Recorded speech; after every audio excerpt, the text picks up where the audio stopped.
অনেক মানুষ গুনাহ করে, আল্লাহর নাফরমানি করে। কবি আমাদেরকে সান্ত্বনা দেন। আল্লাহ রাব্বুল আলামিন কোরআনে কারীমের মধ্যে বলেন, লা তাকুনাতু মির রাহমাতিল্লাহ। কবি আমাদেরকে ডাক দিয়ে বলেন, আল্লাহ বলেন খবরদার রহমত থেকে নৈরাশ হয়েও না। কবিও আমাদেরকে বলতেছেন, আয়া সাহিবাজ যামবি লা তাকুনাতু ফা ইন্নাল ইলাহা রাউফুন রাউফ।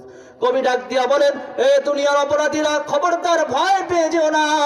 তোমাদের রব যিনি, তোমাদের মালিক যিনি, তোমাদের সৃষ্টিকর্তা যিনি, তিনি কিন্তু সিরিয়াস ক্ষমাশীল। কথা বলেন ঠিক কিনা? আমাদের রব কিন্তু সিরিয়াস ক্ষমাশীল। এই জন্য কবি বলতেছেন, আয়া সাহিবাজ যামবি লা তাকুনাতু ফাইন্নাল ইলাহা রাউফুন রাউফ। তোমাদের মালিক যিনি, সৃষ্টিকর্তা যিনি, তিনি কিন্তু সিরিয়াস ক্ষমাশীল। অতএব ভয় পেয়ে যেও না, ঘাবড়ায় যেও না। আমার কবি আমাদেরকে বলতেছেন, তোমাদের রব সিরিয়াস ক্ষমাশীল। এই জন্য তুমি হাত গুটাইয়া ইবাদত করবা না, নামাজ পড়বা না, রোজা রাখবা না, যাকাত দিবা না, হজ করবা না, মানুষের সাথে মারামারি কাটাকাটি করবা, খবরদার এটাও কিন্তু করা যাবে না।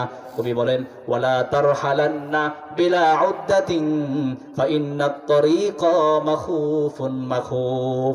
এ মুসলমান ইমানদার, কবি বলেন তোমার রব সিরিয়াস ক্ষমাশীল, তা ঠিক আছে, কিন্তু তোমরা যেই পথের যাত্রী, যেই পথ দিয়ে তোমরা অতিক্রম করবা, ওই রাস্তাটা কিন্তু খুব ভয়ঙ্কর। অতএব ওয়ালা তারহালান্না বিলা উদ্দাতিন, ওই পথে যদি রওনা দিবা, খবরদার সম্বলবিহীন, পুঁজিবিহীন কখনো ওই কবরের পথে রওনা দিও না।